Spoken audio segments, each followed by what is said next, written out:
China doesn't have property tax, prices are low, tuition is low, and yet roads, hospitals, schools, subways, and high-speed rails are all well built and affordable for daily life. But China isn't even a fully developed country, so why does it invest in projects that don't make much profit? Where does the government get all that money?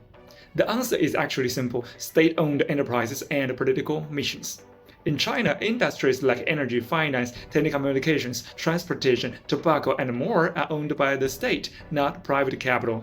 They don't need to compete fiercely, but some of them are massive and some of them don't earn that much because they have political responsibilities.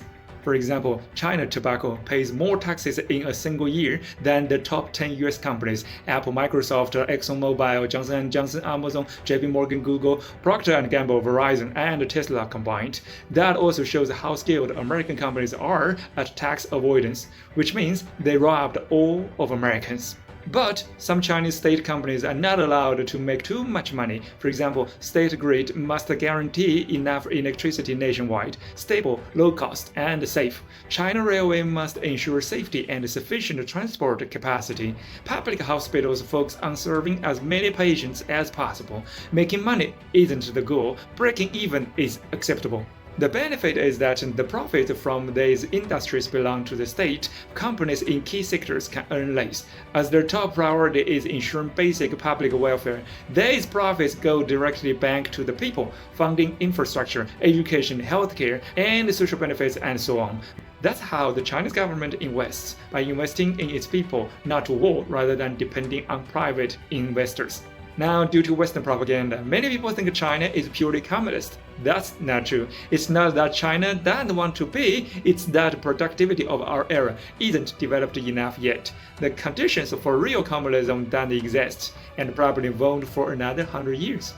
Of course, China also has capitalism. Competitive and creative industries like trade, restaurants, or tech companies are left to the private sector.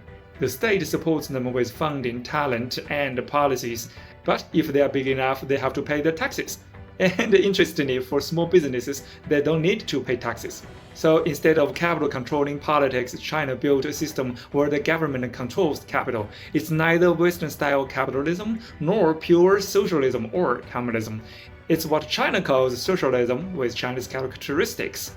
And it's very important to say, I'm not suggesting your country copy from us. Political system should be localized based on the conditions of a certain country. If you copy your system totally, that may be a disaster for you. So this video, I'm just explaining what we do for reference for you. In essence, it means an active government and an efficient market. That's why China's policies can stay independent and focused on people, not being controlled or parasited by the capital. Follow me, an Eastern perspective, to see the world.